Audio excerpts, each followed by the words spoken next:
The carbon cycle.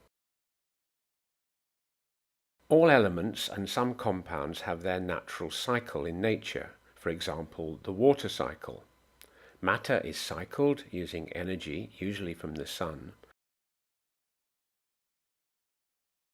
And in this video, we'll be considering the carbon cycle. We will see how photosynthesis and respiration, see the linked video, help carbon to be cycled in nature, again using energy from the sun, and we will also see the part played by mankind when we use fossil fuels. First of all, the natural carbon cycle. Can you remember what the process is called where plants capture carbon and give off oxygen? Pause the video whilst you think. Did you remember that this process is called photosynthesis? The carbon is used to build up new plant material.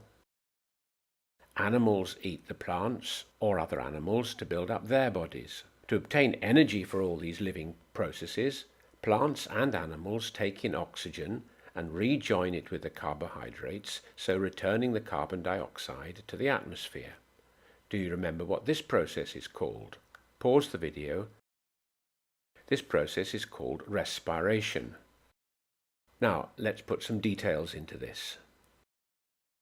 As they grow, all living things have to build up large polymer molecules from small molecules. Protein, for example, to make your skin and muscles and other organs, comes from joining amino acids together. Cellulose and starch to make the leaves, flowers, trunks, roots, and all parts of plants from joining sugars, and DNA to make the genes which control living things from the bases and the sugar and phosphate.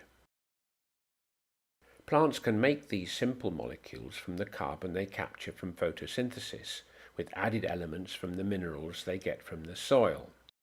Animals, on the other hand, get their molecules ready-made when they eat plants or other animals, but first they have to break the food polymers back into the small molecules. Do you know what this process is called? Pause whilst you think of an answer. This is called digestion, breaking the food into little bits so it can get into our blood. All of this, of course, needs lots of energy. And living things get their energy from respiration.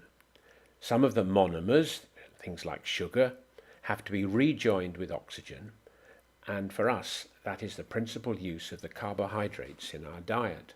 The carbon dioxide gets back into the food web through photosynthesis.